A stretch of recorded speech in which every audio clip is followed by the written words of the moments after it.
All right, let's do this. 5 minutes. How to love yourself. You can't. Not in 5 minutes, not in 5 years, if you keep eating this self-help bullshit. Here's what love yourself actually means in a self-help industrial complex, a $13 billion industry that grows 5% every year, feeding on the same problems it claims to solve. It's a subscription model for your self-doubt. The entire concept is rigged from the start. They tell you that you don't love yourself enough, that you need to work on your self-compassion, that you should hug your inner child and practice gratitude. But who decided you were supposed to love yourself in the first place? This isn't some universal human truth. It's marketing copy.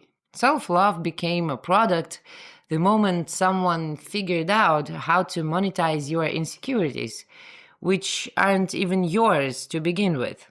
Most of these love yourself gurus don't even like themselves. They're performing self-acceptance for an audience while privately struggling with the same shit they're telling you to transcend.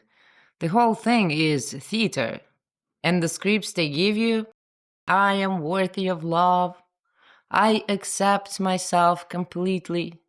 I forgive my past mistakes. These aren't insights.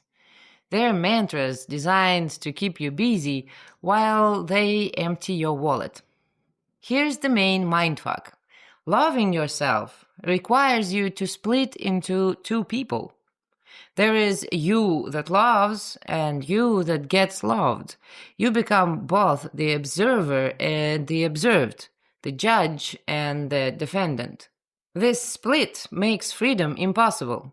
You can't be yourself when you're constantly watching yourself, evaluating whether you're worthy of your own approval.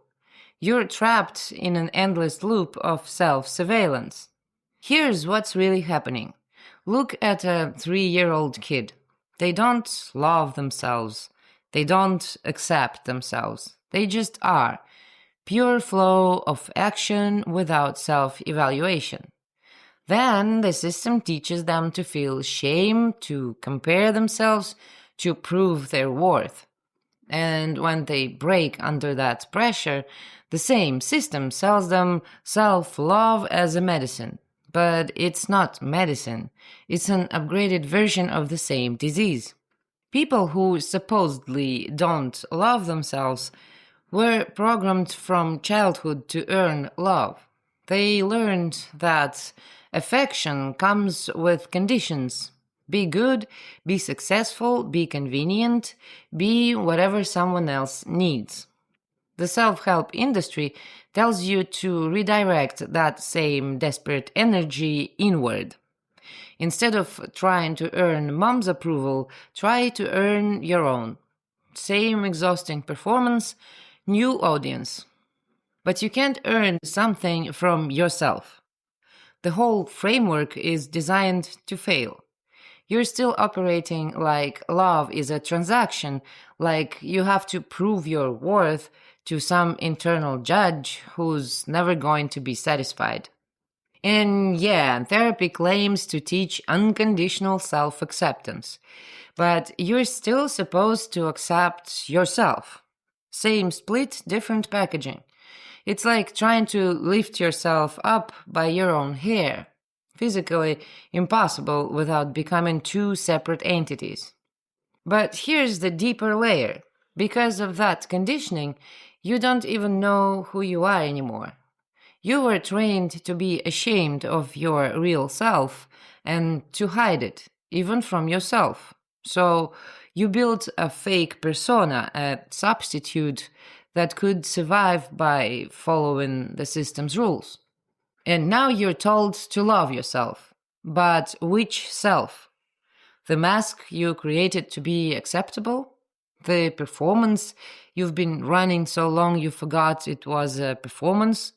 That's why the whole setup is doomed. They teach you to love your own prison.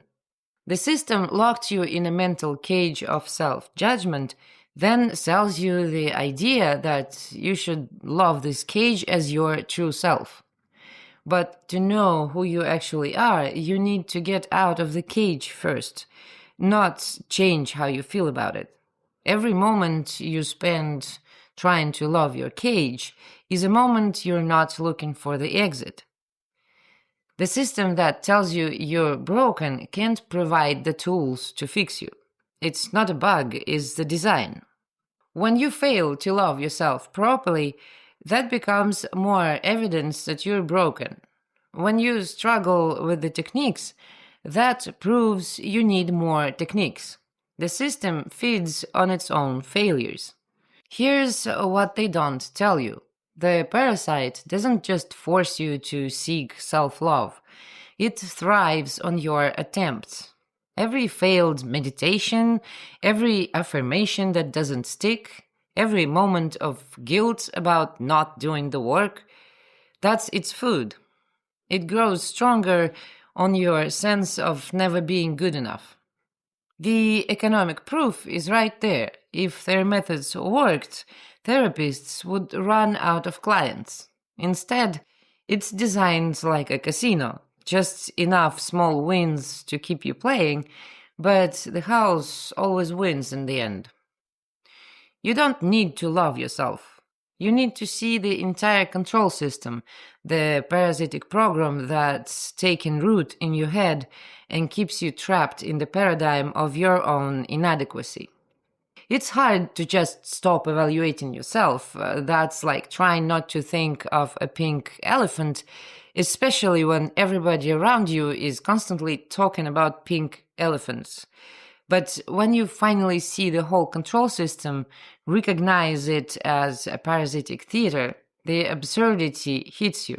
And you can't take the trial seriously when you're laughing at the joke. But seeing through the scam isn't profitable. It doesn't create repeat customers. So you don't need 5 minutes of self-love techniques. You need 5 seconds of recognizing that the entire self-love industry runs on manufactured inadequacy. The suffering you experience isn't your natural state. It's the result of systematic programming that replaced your authentic responses with profitable dysfunction.